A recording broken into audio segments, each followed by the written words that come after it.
Champions trophy 2025 को लेकर पाकिस्तान में तैयारियां जोरों पर है, लेकिन इसी बीच गद्दाफी स्टेडियम की फ्लड लाइट्स को लेकर विवाद खड़ा हो गया है। इस मुद्दे पर अब पाकिस्तान के पूर्व क्रिकेटर सलमान भट्ट ने अपनी प्रतिक्रिया दी है। उन्होंने कहा है कि गद्दाफी स्टेडियम की फ्लड लाइट में कोई खराबी नहीं है, बल्कि ये और भी हाई टेक्नोलॉजी वाले लाइट लगाए गए हैं, जो बिल्कुल नई और बेहतरीन तकनीक वाली है। इस विवाद की शुरुआत तब हुई जब पाकिस्तान, न्यूजीलैंड और दक्षिण अफ्रीका के बीच खेली जा रही ट्राई सीरीज के पहले वनडे मैच में न्यूजीलैंड के खिलाड़ी रचिन रविंद्र फील्डिंग के दौरान चोटिल हो गए।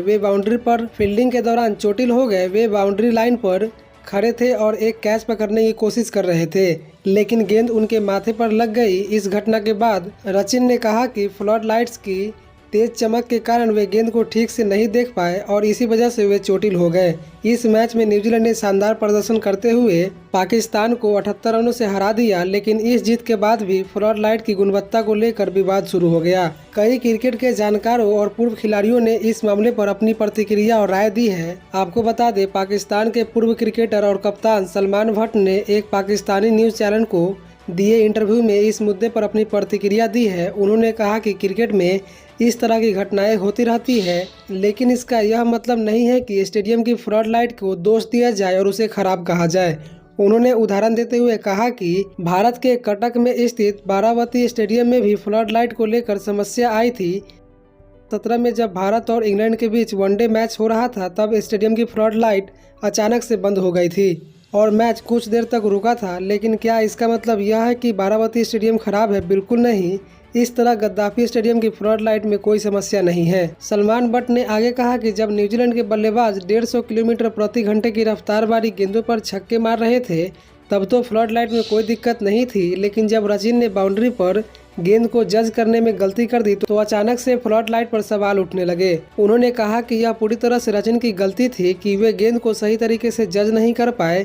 क्रिकेट में कई बार फील्डर्स फ्लड लाइट की रोशनी या फिर हवा या फिर अन्य कारणों की वजह से दिक्कत होती है, जिसकी वजह से वे गेंद को जज नहीं कर पाते हैं और चोटिल हो जाते हैं। लेकिन इसका यह मतलब नहीं है कि फ्लड लाइट को दोषी ठहराया जाए। रचिन के माथे पर गेंद लगने के बाद मैदान पर ही उनका प्राथमिक उपचार किया गया। अच्छी बात यह रही कि उनके चोट ज्यादा गंभीर नहीं थी और वे जल्द ही ठीक हो गए। उन्हें हेड इंजरी असेसमेंट यानी कि HIA प्रक्रिया से गुजरना पड़ा, जिसमें यह देखा जाता है कि सिर पर लगी चोट कितनी गंभीर है। फिलहाल वे पूरी तरह से ठीक है और डॉक्टरों की निगरानी में है। पाकिस्तान क्रिकेट बोर्ड यानी PCB ने 7 फरवरी को गद्दाफी स्टेडियम को दोबारा खेलने की घोषणा की थी।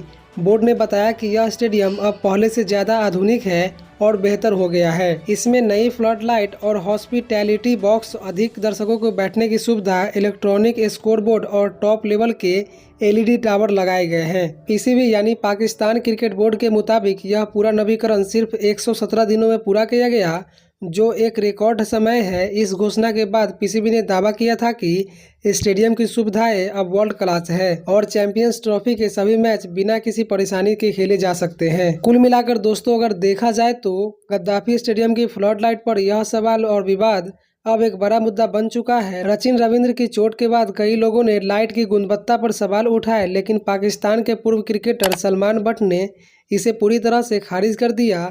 उनका कहना है कि फ्लड लाइट्स में कोई दिक्कत नहीं है, बल्कि रचिन की खुद की गलती थी कि वे गेंद को जज नहीं कर पाए। अब देखना होगा कि इस मामले में आगे क्या होता है और PCB इस विवाद पर क्या प्रतिक्रिया देती है।